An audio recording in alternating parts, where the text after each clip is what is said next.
रामू काका का एक वीडियो बड़ा खतरनाक जबरदस्त वाला सामने आया है और हम मजबूर हो जाते हैं इस इंसान को जलील करने के लिए, इसकी बातों को सामने लाने के लिए हम मजबूर हो जाते हैं। मेरठ का एक कांड आपने देखा होगा, एक पत्नी ने अपने पति को ड्रम में भरकर टुकड़े करके उसके ऊपर सीमेंट डालकर उसे पूरी तरीके से सील पैक कर दिया अपने आशिक के चक्कर में। ये मामला शायद आपने सुना होगा।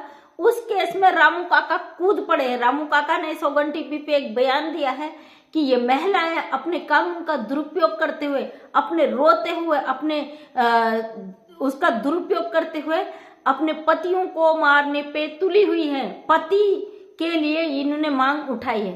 तो क्यों भाई साहब, इनका कहना है पति बेचारा कमाने बाहर जाता, क्योंकि उस महिला का पति विदेश गया हुआ था, अमेरिका या शायद कहीं किसी देश में कमाने, और पत्नी ने अपने आशिकी के चक्कर में उस पति के टुकड़े करके ड्रम में डालकर ऊपर से सीमेंट से उसे बंद कर दिया, और ये बंदा आज उसके पक्ष में खड़ा हो गया। रामू काका, अच्छा नहीं लगता आपके मुंह से ऐसी बातें सुन के। अब लोग तो ये भी कहते आप इसे आप क्यों कहते हो। हम अपनी जुबान गंदी नहीं कर सकते ना, क्योंकि तुम जैसे अगर 2-4 वकील हमारे देश में हो गए तो इस देश में दुश्मनों की जरूरत नहीं है, फिर किसी भी गद्दार की जरूरत नहीं है, आप पूरा काम कर दोगे। आज इन्होंने कहा कि पुरुषों को इस तरीके से मारने पे मजबूर करें, और इनके जो शब्द हैं, इनके जो भाषण है, उसको सुनकर इनके पीछे खड़ा जो वकील है वो बेचारा मंद मंद मुस्कुरा रहा है। वो भी सोच रहा होगा भाई कैसा एक वकील है जो हमारे कानून की इस तरीके से बेइज्जती करवा रहा। और वकील साहब के भाषण सुन के तो समझ में नहीं आता कि भाई अब रोया जाए या हंसा जाए, क्योंकि ये एक कार्टून की तरह जिस तरीके से बयान व्याख्यान करते, जैसे कि इसने भगोड़ी के मामले में तकिए पर बयान दिए थे, वैसे ये सिंदूर चूड़ी बिंदी पर बयान दे रहा कि औरत के लिए पति सिंदूर चूड़ी बिंदी ये करता है और सुहाग की सेज सजाकर उसी पे मनाया जाता है। हम तो ऐसे शब्द बोल भी नहीं सकते भैया जिस तरीके से ये बंदा बोलता है। आज तू शब्दों का प्रयोग करना पड़ रहा है क्योंकि तू काबिल है, इसलिए ये बंदा इतना घटिया गिर चुका है। इसने अपने देश में आए एक अवैध घुसपैठिए को बहन बनाकर उसके लिए तमाम जिस तरीके का भाषा का प्रयोग किया है पूरी दुनिया को पता है। हैदर क्या प्रताड़ित बाप नहीं है? हैदर के क्या बच्चे नहीं थे? ये सीमा हैदर, इस बंदे का कहना है कि जो आशिकी में औरतें इस तरीके से कर रहे हैं, पुरुषों को बड़ी परेशानी हो रही है। गुलाम हैदर पुरुष नहीं था क्या? ये जो भगोड़ी के लिए खड़े हो गए कबर बनकर ना, पूरी तरीके से इसको कबर करके खड़े हो गए हो, पूरी तरीके से दुनिया से लड़ने को तैयार हो गए हो। जो भारत के लोग इस औरत पर आवाज उठाते हैं, उनको जेल पहुंचाने की बात करते हो, उनको फांसी डालने की बात करते हो, तुम्हारे मुंह से किसी के लिए अच्छाई के शब्द सुन के ना अच्छा नहीं लगता। शर्म आती है कि आप जैसे लोगों के लिए वो शब्द भी शर्मसार हो जाते हैं। मेरिट पर इन्होंने बड़ा तगड़ा भाषण दिया, सोगन टीवी पे जाके देख लीजिएगा। इनकी जो मेंटलिटी है, मानसिक स्थिति सीमा हैदर तक है। एक दुनिया में अगर सही है तो सीमा हैदर है। उसने वही कांड किया है जिसका ये विरोध कर रहे हैं। मेरठ वाले कांड पे इनका कहना है औरतें आशिकी में गलत कर रही हैं, इनका कहना है सब कुछ गलत कर रही हैं, और इनका कहना है अगर सही है तो केवल सीमा हैदर। बका सारी औरतें गलत है, अपने पतियों को छोड़कर आशिकी में मर्दों को परेशान कर रही हैं, मतलब मर्दों को मरने पर मजबूर कर रहे हैं। ये पूरी तरीके से विरोध में है मेरठ वाली महिला के लिए।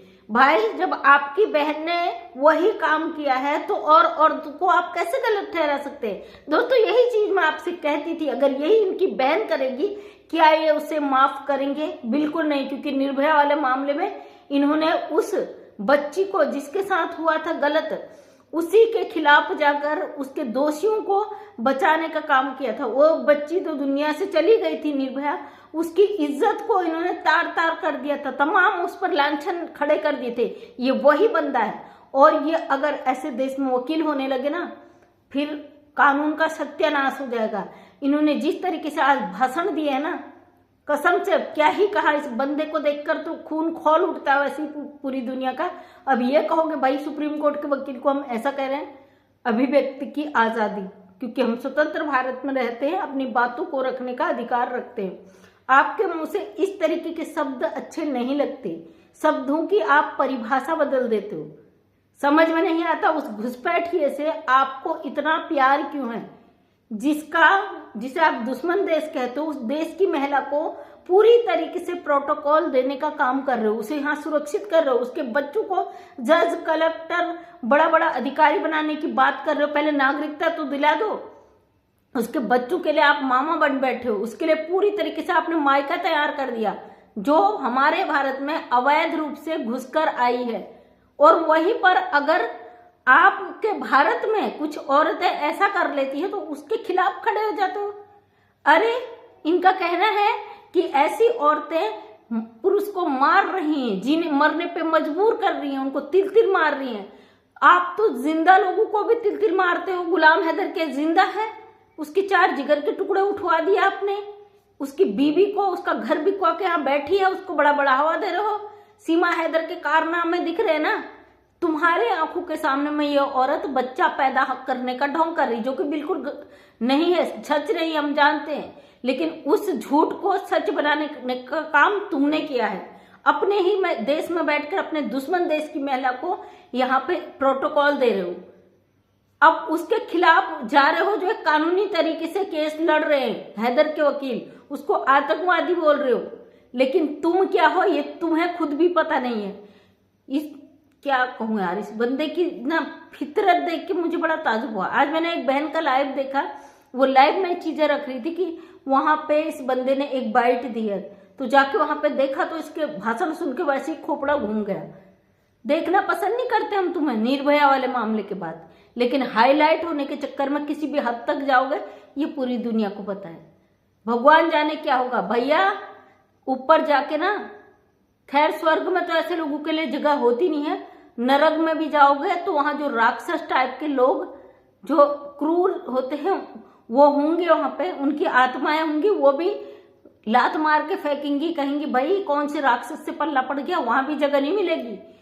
ये जो कमाने के लिए ना नेम फेम पैसा तुम इस हद तक गिर रहे हो, तो इसको वहां लेके नहीं जाओगे अपने साथ, वहां पे कोई तुम्हारा साथ नहीं देगा, वहां पे अपने कर्म साथ देते हैं। खैर तुमसे कर्मों की बात ही हम क्यों कर रहे हैं, जब माता जी आपकी इतनी धनी है भाई, जो इतनी इस तरीके के बयान देती हैं, वो क्या ही कहें, बताओ क्या ही कहें। हम तो भारत सरकार से मांग करते हैं ऐसे वकीलों के लाइसेंस जल्द से जल्द रद्द करें। अगर इस तरीके के लोग समाज में छोड़ दिए जाएं तो ये कहीं ना कहीं समाज को बहुत गंदगी की तरफ ले जाते हैं।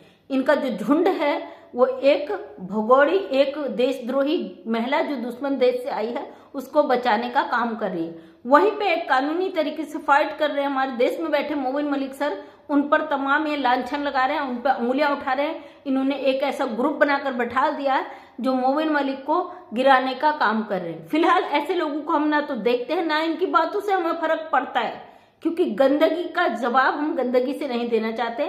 कानूनी तरीके से इसका जवाब मिल जाएगा। आने वाले समय में सारी चीजें क्लियर हो जाएंगी। लोग कहते हैं ना अभी तक किया क्या है कानून ने, जहां ऐसे गद्दार लोग होंगे, जहां ऐसे गंदगी से लड़ने के लिए लोग होंगे, तो वहां पे बहुत समय लगेगा, लेकिन जीत सत्य की जरूर होगी।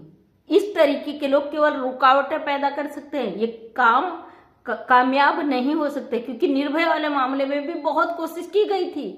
रात के 2 बजे कोर्ट खिलवाया गया था, चीजों को पलटने की कोशिश की गई थी, नहीं हुआ ना, फिर भी उनको फांसी हुई। कर्मा कभी साथ नहीं छोड़ता है, अंत बहुत बुरा होता है ऐसे लोगों का, समझ लीजिए। समय का पलड़ा घूमेगा तो अंत तुम्हारा बहुत बुरा आने वाला है। तो क्या ही कहूँ ऐसे लोगों के लिए। दोस्तों मैंने अभी इनका वीडियो देखा, जाके सौगन टीवी में जाके आप देख सकते हो किस तरीके से बंदा उस व्यक्ति के लिए आवाज उठा रहा है